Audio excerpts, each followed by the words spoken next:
الحمد للہ وحدہ والصلاة والسلام علی من لا نبی بعدہ اما بعد فاعوذ باللہ من الشیطان الرجیم بسم اللہ الرحمن الرحیم وَإِذْ أَخَذْنَا مِيثَاقَكُمْ لَا تَسْفِكُونَ دِمَاءَكُمْ وَلَا تُخْرِجُونَ أَنفُسَكُمْ مِنْ دِيَارِكُمْ ثُمَّ أَقْرَرْتُمْ وَأَنْتُمْ تَشْهَدُونَ۔ اور جب ہم نے تم سے پختہ عہد لیا کہ نہ بہانا ایک دوسرے کے خون اور نہ نکالنا اپنے لوگوں کو اپنی بستیوں میں سے، پھر تم نے اقرار کیا اور تم اس کے گواہ بھی ہو۔ سامعین، آج ہماری سورہ البقرہ شریف کی مبارکہ نمبر 84 کی تلاوت و ترجمہ کا شرف نصیب ہوا۔ آخری ہمارا جو درس مبارک وہ آیہ مبارکہ نمبر 83 کے حوالہ سے تھا، اور اس کا مضمون چونکہ میری بیماری کی وجہ سے درمیان میں غائب رہا، تو وہ ذرا میں آپ کو ریمائنڈ کروا دوں کہ وہ موضوع ہمارا کیا چل رہا تھا۔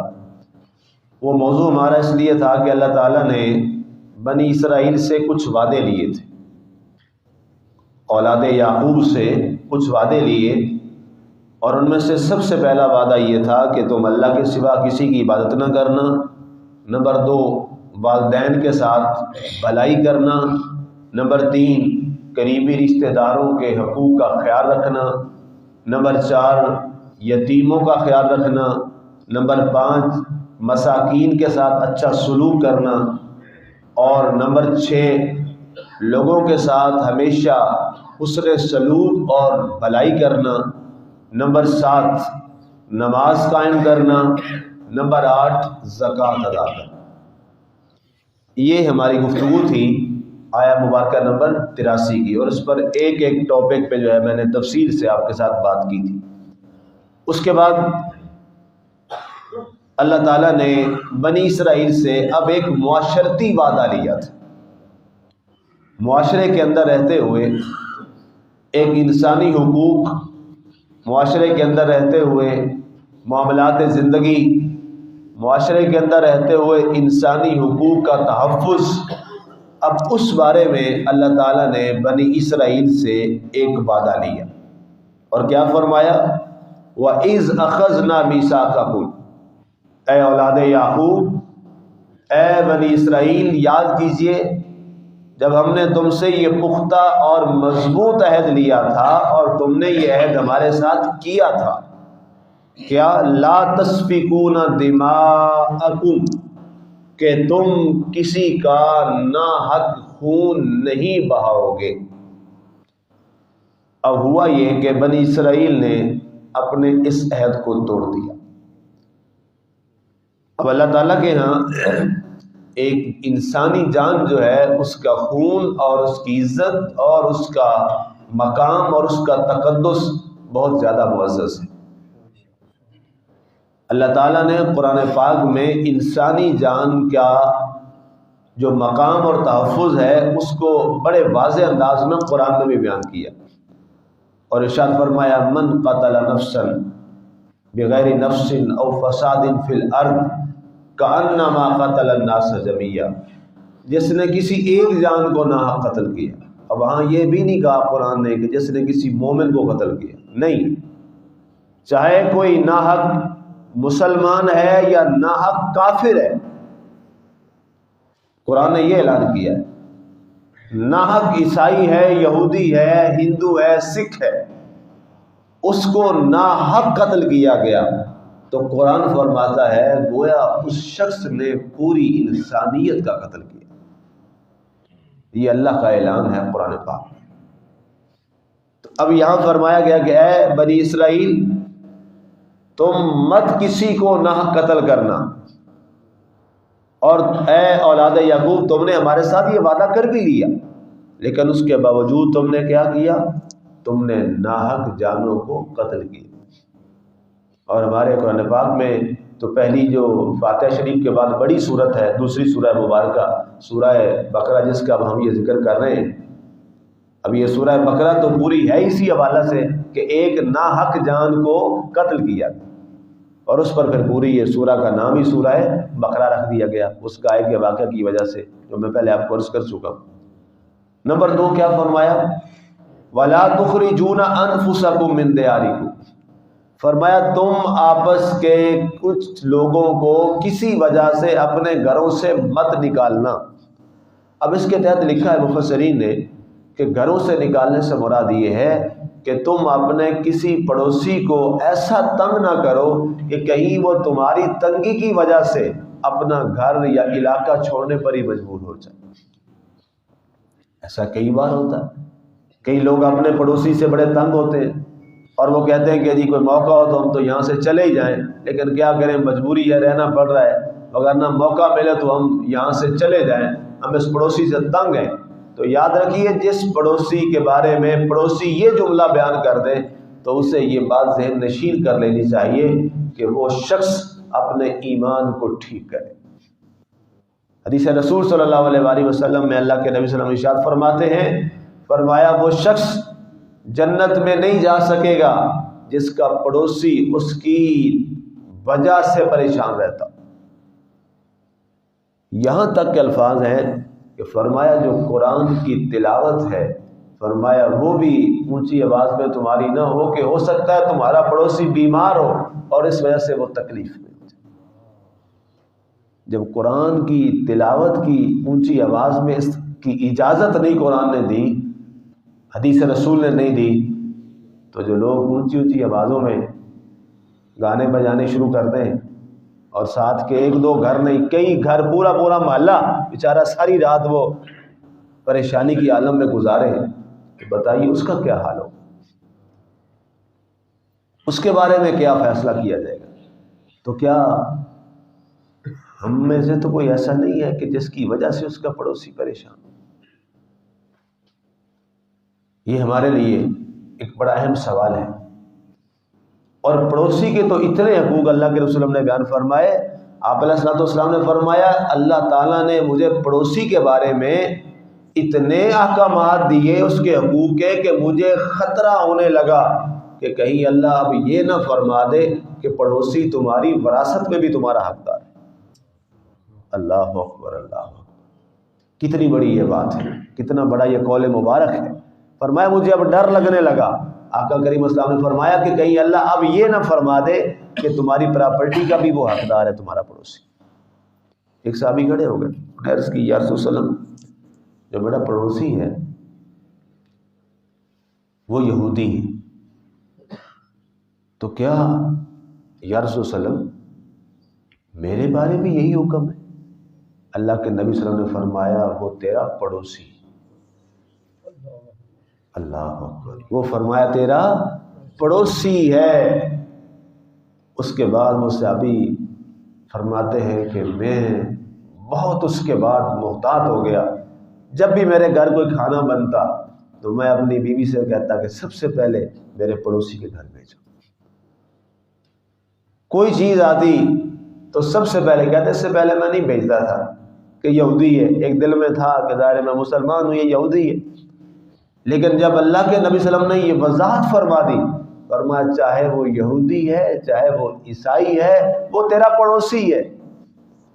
کہتے اس کے بعد پھر جو میرے گھر میں چیز آتی تو سب سے پہلے میں اپنے اس یہودی پڑوسی کے گھر میں بھیجتا۔ اچھا، اسلام کے ہر کام میں کوئی نہ کوئی حکمت ہوتی ہے۔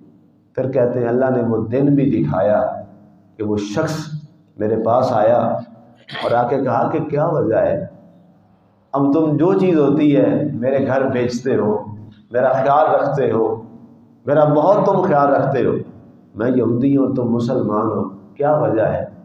تو کہنے لگا کہ میرے نبی صلی اللہ علیہ وسلم سے میں نے پوچھا ہے تو آپ نے فرمایا کہ ہمارے دین میں پڑوسی چاہے یہودی بھی ہو تو اس کے حقوق کا بھی پورا خیال رکھنا چاہیے۔ وہ شخص اتنا متاثر ہوا، اس نے کہا جس دین میں غیروں کے لیے اتنے حقوق ہیں مجھے بھی اسی دین میں شامل کروا دیجیے۔ اندازہ کیجیے اسلام کے ہر عمل میں حکمت چھپی ہے۔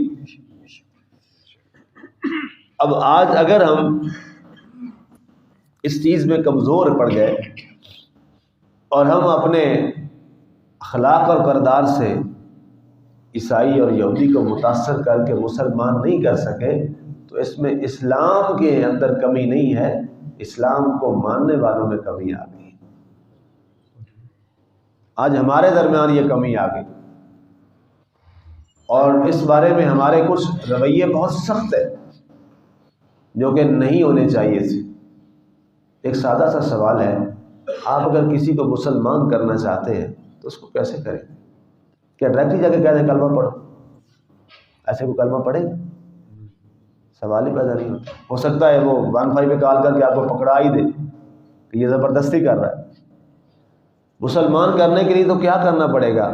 آپ کو اس کے ساتھ ملاقاتیں کرنی پڑیں گی، آپ کو اس کے ساتھ لین دین کرنا پڑے گا، آپ اس کے ساتھ اس کی خوشی غمی میں شریک ہوں گے، آپ اس کے ساتھ اس کا احساس والا تعلق قائم کریں گے۔ آپ جب اپنے اخلاق سے اس کو متاثر کریں گے اور وہ متاثر ہوگا کہ واقعی یہ مسلمان، اس کو پتہ ہے کہ میں اس کے دین کو نہیں مانتا، اس کے نبی کو نہیں مانتا، لیکن اس کے باوجود میرے ساتھ یہ اتنا اچھا ہے، تو یہ کیوں اچھا ہے؟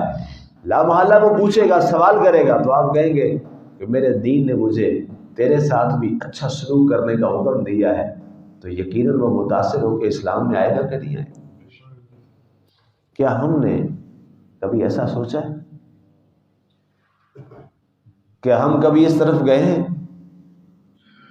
یا شاید ہمیں ڈرا اتنا دیا گیا کہ بالکل تم اگر عیسائی یہودی سے مل گئے تو تم دین سے ہی نکل جاؤ گے،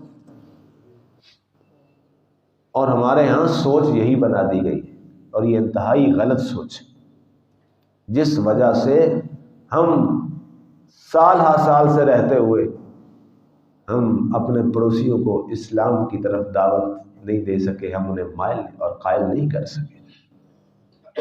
تو اب یہ قرآن فرما رہا ہے کہ تم اے یہودیوں اپنے لوگوں کو اپنے گھروں سے نہیں نکالو گے۔ اس کی دو وجوہات، پہلی وجہ یہ کہ تم ایسے رویے نہ اختیار کرو کہ لوگ وہاں سے نکلنے پر مجبور ہو جائیں، اور دوسری چیز فرمایا تم ان کے ساتھ زیادتی کر کے انہیں ان کے گھروں پہ قبضہ کر کے ان کو بے گھر نہ کر دو۔